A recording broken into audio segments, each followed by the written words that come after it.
Hi guys! Welcome back to my channel. Isang taon din tayong walang vlog and finally we are ready for adventure. Actually, nasa Hong Kong na kami. Ito yung pinaka-request head up so yeah, we're here. Ako naman ang Donald. Anyway, kung bago ka lang sa channel ko, ako nga pala si Timon at kasama ko si Madam Jel. Simulan na natin ang ating adventure at samahan niyo kaming maligaw dahil first time namin dito sa Hong Kong.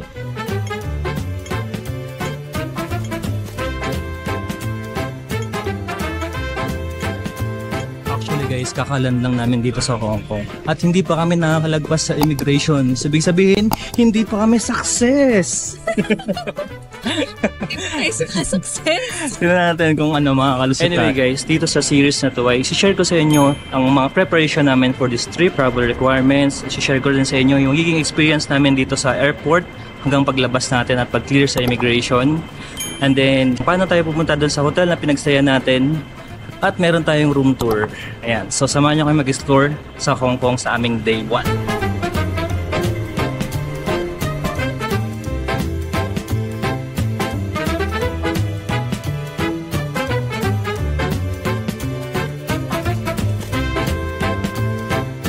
Nakalagpas na kami sa transfer desk tsaka doon sa may parang quarantine. Tapos nagalit si Debs kasi siya lang yung inano sa noo, binaril sa noo.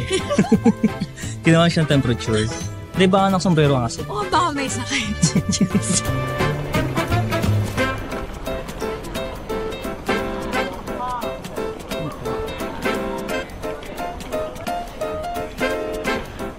Okay guys, so sumakses na tayo, nakalagpas na tayo ng immigration. So ngayon ay kukuha na tayo ng bagahe natin. And wala silang arrival stamp. Meron silang ito, ganito. Parang papel, hindi siya sticker. So, napanood ko natin sa TikTok at saka sa YouTube. Parang sabi is, huwag itong iwawala. Kakahanapin sa inyo. Pag umalis kayo or bumalik ulit kayo dito. So, yun. Keep nyo lang to. Hindi iwawala. After natin maklaim yung bagahe natin, kuha tayo ng SIM card. Tapos, ayun, hindi naman nakakaligaw dito kasi ang daming mga signage. Sunod-sunod siya. Tapos marami din mga staff na nag-a-assist kung saan dapat pupunta, saan pipila, ganyan. Magkadikit pa. Naiwan guys. Dito. Buti na lang. May damit ka.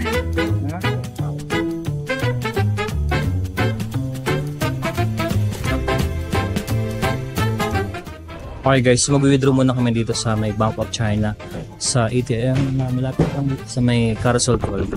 Gagamitin natin ay GoTime. GoTime baka naman.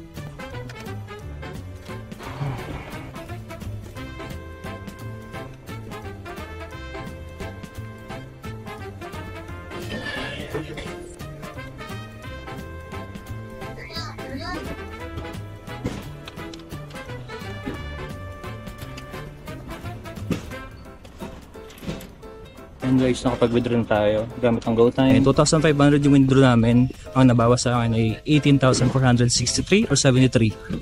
Yun, hindi ko sure kung kung nakamura kami. So, mamaya ko na lang isipin. Nilalagay ko na lang sa screen. So, ngayon ay kuha kaming SIM card. Nakalagay doon sa instruction sa may exit A daw. So, napin natin. Exit A dito sa may left side. Dito. So ayun guys, nakalagpas na kami sa may customs. Tapos sa tapat nun ng exit A, nandun yung Hong Kong Tourism Board. Tapos nagtanong ako regarding dun sa yung 100 Hong Kong dollar na parang bibigay. So wala na siya, nag-end na siya. So yun, wala kami nakuha. So nandito kami sa may exit A arrival hall. And parang ayun yun, A09 yung yung SIM card na pagkukuhaan namin. Nakita ko na siya. Lapit tayo.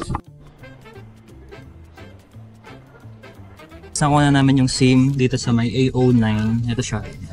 Binuko lang to sa Klook. Parang 100 plus lang. Lalagay ko sa screen kung magkano. Kaso ayun siya, binigay sa amin yung card. Tapos kami yata yung maglalagay na doon sa phone. Tapos i-register. So yun, tingnan natin kung paano. Ito siya. Cool Data SIM. Wala siyang kasamang guys, wala siyang SIM injector ba tawag doon. Basta yun, yung pin wala. So magdala kayo. Ngayon kami ay hikaw yung gagamitin namin para matanggal namin.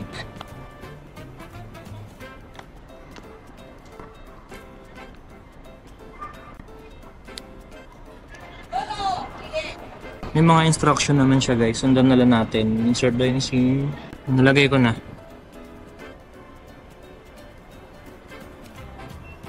So ayun guys, Chinese siya. May QR code, yung scan namin. Ayan dito.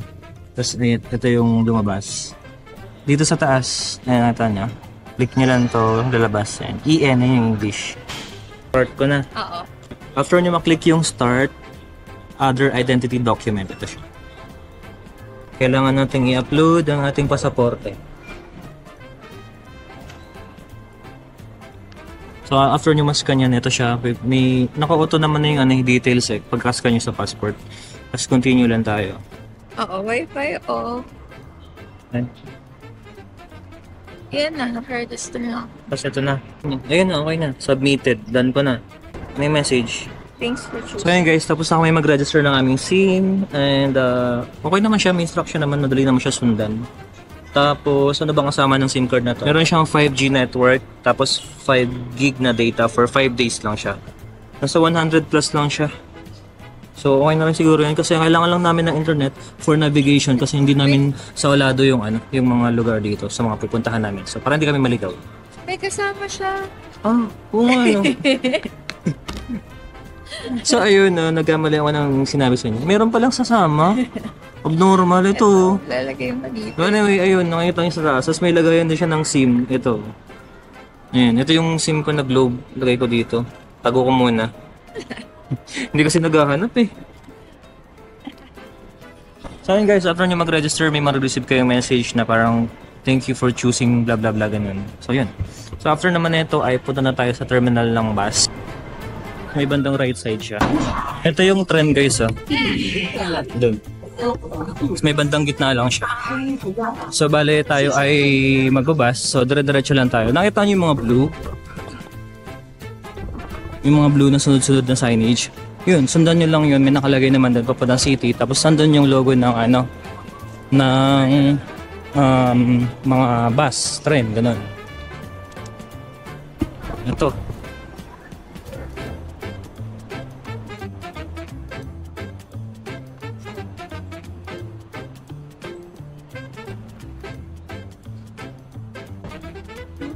Dito sa bandang gitna, may mahihiwalay na yung mga signage. So ito, pakita ko sa inyo. Ayan. Pag left ka, yun doon yung taxi. Tapos dito sa right, yung bus. So sa magbabas tayo, dito tayo sa right.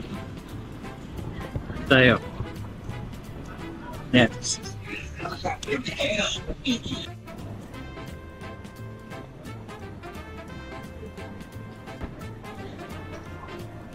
Pagkadire-diretso lang tayo kanina, diba, sa kanan. Makikita nyo to sa dulo, bus terminus nakalagay. Ayan. Ayan siya. Ito, may mga schedule naman dito ng mga bus. Tsaka kung saan nakastop yung mga bus. Ito. So, since ang hotel natin ay sa central area, so ang sasakyan nating bus ay A11. So, punta na natin. Sa likod lang nitong kulay red na nakalagay na bus terminus.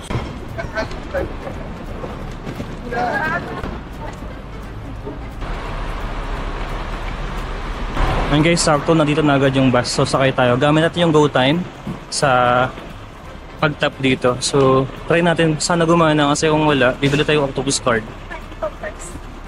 Okay, tap ko muna guys.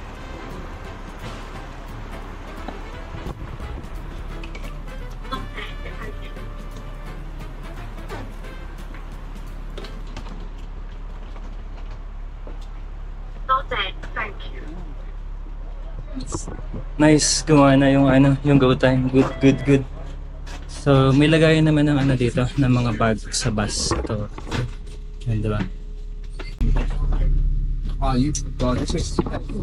Ayun siya guys. So, sa taas kami uupo. And, sana safe yung mga gamit namin. So yun guys, nasa bus na kami. And nakasettle na kami, nakaupo na rin kami sa bus. So yung maleta namin nasa baba. Tapos meron man dito sa ano, merong camera ito. Yan. Makikita mo kung yung bagahe mo ay dinampot na ng iba. So yun, feeling ko naman safe naman yun dun. So yun guys, umalis na yung bus. Balik tayo dun sa winidraw natin na 2,500 Hong Kong dollar. Nabawas nga sa akin ay 18,463.73. Tapos chinek ko yung record dito sa ano, sa app. Wala siyang service charge or service fee somewhere, something like that. Tapos chinek ko yung sa Google yung ano, yung exchange rate doon. Nasa 18,200. So medyo ano lang, 200 na naman yung difference. So yun, okay naman. Ano siya, hindi na siya ganun ka-hassle din kasi instead na magpapalit ka pa ng pera, papapalit ka ng US dollar or magdadala ka ng papapalit mo peso diretso sa ano, sa Hong Kong dollar. Hindi siya ganun ka-hassle. Withdraw ka na lang, di ba? So yun. Tapos dito sa bus, tinap din namin yung aming card. Nakita nyo naman, di ba kanina? Bawasan kami ng 309.46. Tapos, since sa central tayo, di ba mag-i-stay? Check ko lang kung saan tayo bababa. Check natin sa map.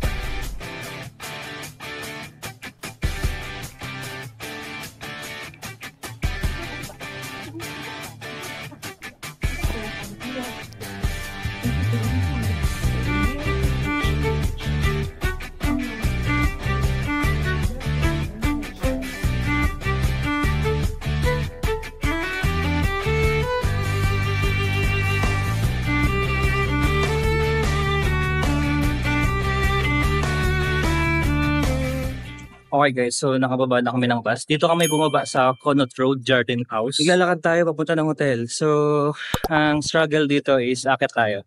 Dito, ayun. Pwede kayo mag-taxi kung gusto nyo, kung may budget kayo. Pero kami ay maglalakad tayo. Dahil nagtitipid kami, diba? Akit ko lang itong mga maleta guys.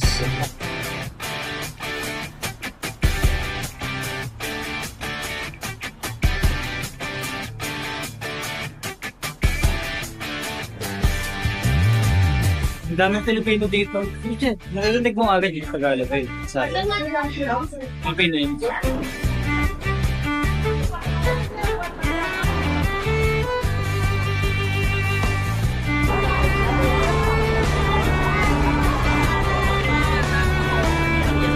Okay. Diba puro Pilipino yung No bag. Kelby?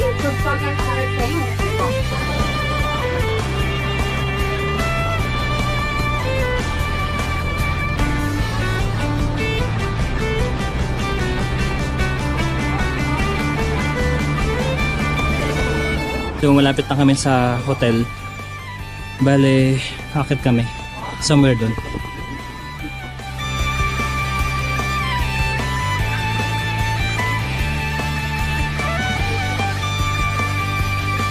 Pagod na ako guys. Ay, nakita namin ha. Ito ako dito, Rosie. Hindi ko alam kung para yung Rosie talaga yan. So ito na, last na hagdan na. Tapos sa taas na yung hotel na. Ito siya, gano'ng kataas. Ayun, bakit ka lang itong ibang maleta? Go, go, go.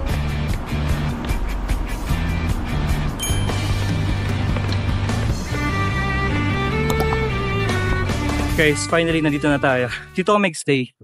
Sa Mini Central kami mag-stay guys. So alam niyo na yung struggle. Hindi kami nakinig dun sa ano, sa mga vlog na talagang ganito yung daanan. Kaya naman lakarin. Check-in tayo, hiningal ako. So yun guys, nakapag-check-in na kami. 12:41 pa lang 2 PM kasi yung check-in time. So nagtanong rin kami ng ano, early check-in kung kaya. Kaso wala daw available na room. So iniwan na namin yung gamit doon. Tapos magla-lunch kami somewhere dito. Baba ulit tayo dito sa Stairway to Heaven. Okay. So ito guys, merong malapit na Bank of China dito sa Mini Central. Ayan, so, pag na-short kayo, pwede kayo mag-withdraw dyan. Sa loob, merong ATM machine. Okay guys, pumasok kami dito sa may bandang mall na malapit sa ano, sa may hotel. Ang dami rin palang kainan dito sa area. Tapos, ayun, nanap namin yung Cafe de Coral. Hindi namin alam kung nasaan. Kita na namin ito. Ito lang pala. Ayan. Gusto namin i-try ito kasi ito daw yung mga sikat na fast food ang dito sa sa Hong Kong. So, tatry namin. So, nakapag-order na kami. Pero pumorder doon kasi hindi na gano'n nakakaintindi yung Pinicturean ko sa namin yung in-order namin doon sa machine. Tapos English siya hindi niya maintindihan. Tinuro ko na yung mga picture. So, okay naman, nag-gets naman yun. So, nag-antay na kami ng order. Tapos ang bait ng mga na dito sa harapan namin. Kasi naghanap kami ng mga upuan tapos wala. Tapos patapos na siya, tinawag niya kami. So ayun. Sabi niya, ano sa isip niya? Mukhang tanga yung dalawa. Kanina pa paikot-ikot. Walang maupuan. Bigay ko na po. Malis tuloy. Dito na yung order namin. So ito siya. Hindi ko alam ang tawag basta kayo ng bahala. Yan po. Merong lechon kawali guys. Tapos, hindi ko alam kung ano ito eh. Pork, tapos yun. Parang sinigang. Saan natin? Ito sa akin. Kaya na tayo.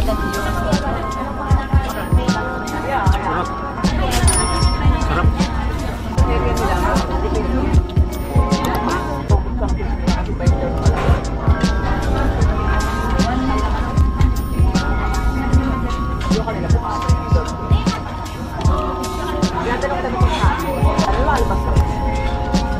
Okay guys, tapos na kaming kumain. Sobrang busog ako. Ako lang. Hindi niya naubos yung food niya. Dami kasi yung servings guys. Yung servings niya parang pang 2 tao, parang gano'n. Yung in-order niya parang sa parang sa hawker chan, yun, gano'n. Yun, masarap. Ngayon, ay babalik muna kami ng hotel. Magtutuna eh. Tuna rin ata. Pag ganyan, excited. Ayun. Bili lang kami water guys. Nakabili lang kami ng water. Ito, water namin. 17 HKD, nasa 100 plus sa seto. Yakult. Nasa 160, 150, ganun. Mahal no? 6 na piraso lang. Sa pagbalik na lang ng Manila kami inom ng tubig ulit. Ano yan, Turks? Alam, may Turks dito. Ang galing. Ito. Kanya ba?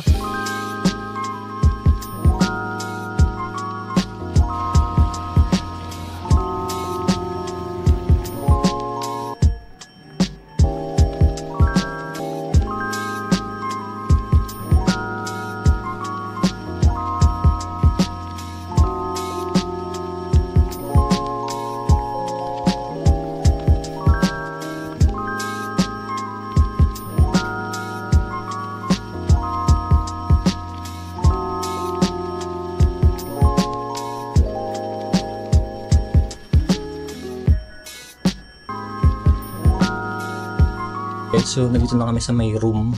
Hindi na ako nakapag-video kanina dun sa baba kasi marami kaming bit-bit na maleta. So anyway, ito yung room. Pakita ko sa inyo.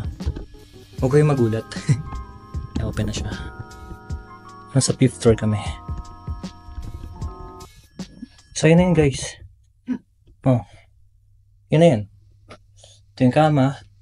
Malaki naman yung kama. Kung 2 tao kasya naman. Tapos CR na. Yung likuran mo. Ito na.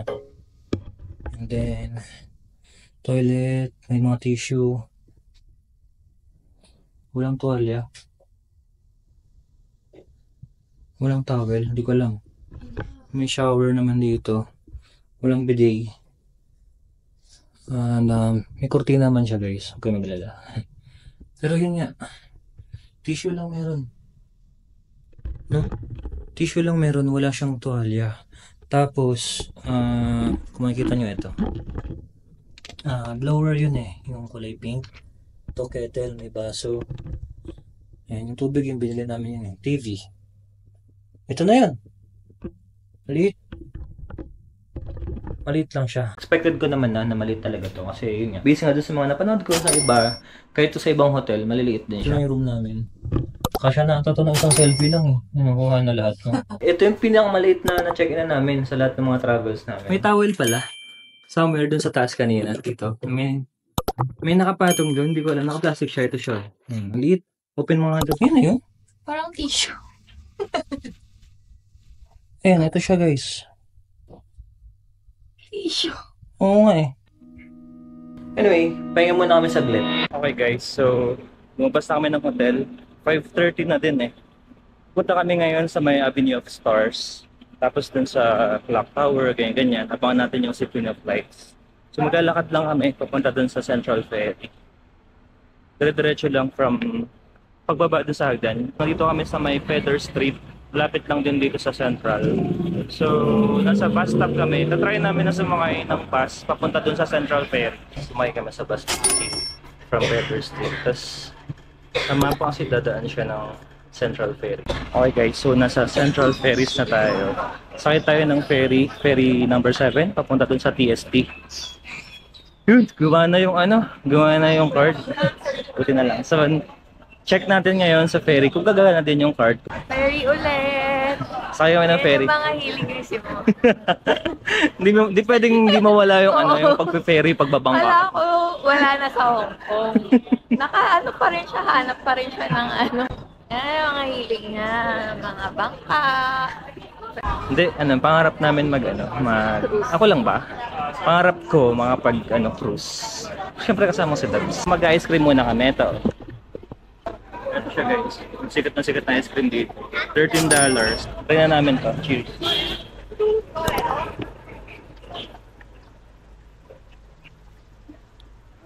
Sarap.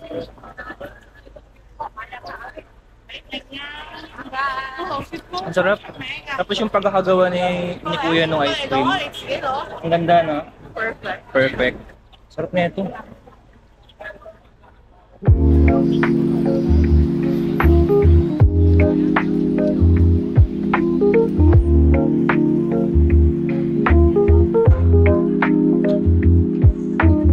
Dalawa. Lagay pa rin. Bawal pa rin. Card lang.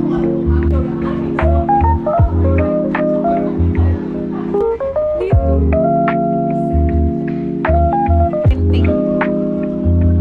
Go time ginamit natin. Hindi ko alam yung bare, walang hulugan eh. Ayan ang may barya.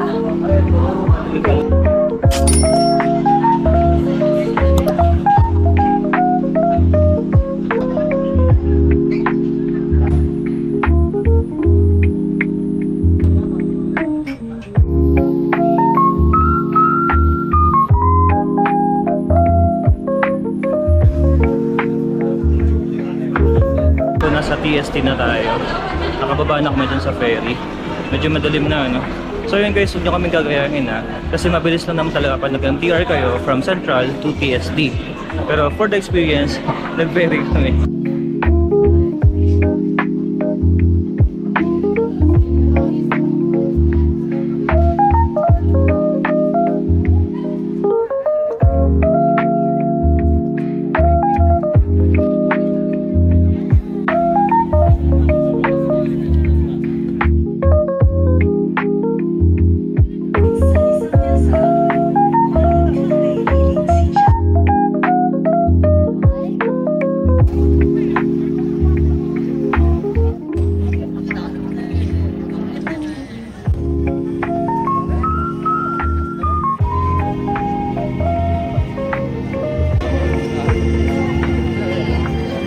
Tapos na yung Symphony of Lights. Hindi na ako nakapag-vlog kanina kasi ang dilim. Tapos hindi ako kita sa camera. So akit kami dito.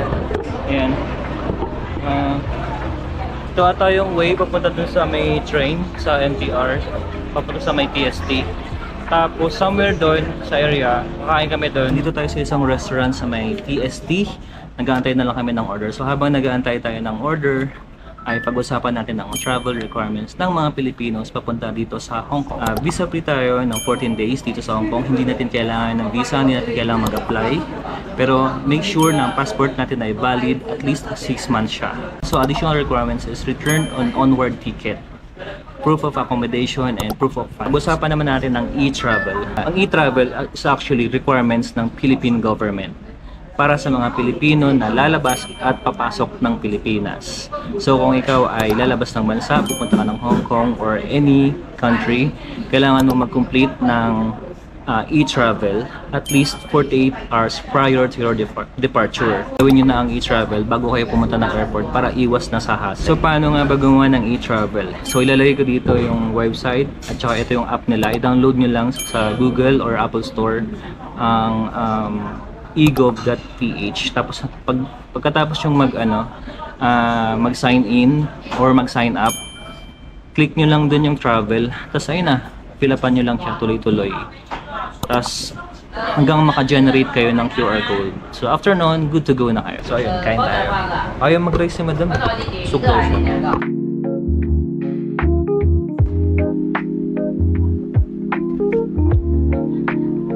Lasang chorizo.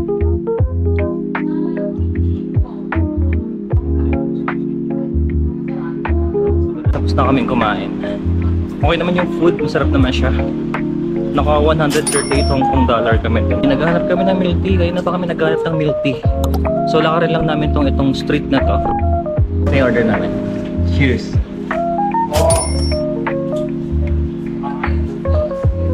Hap! Hindi nga ako sa'yo. Damot mo naman.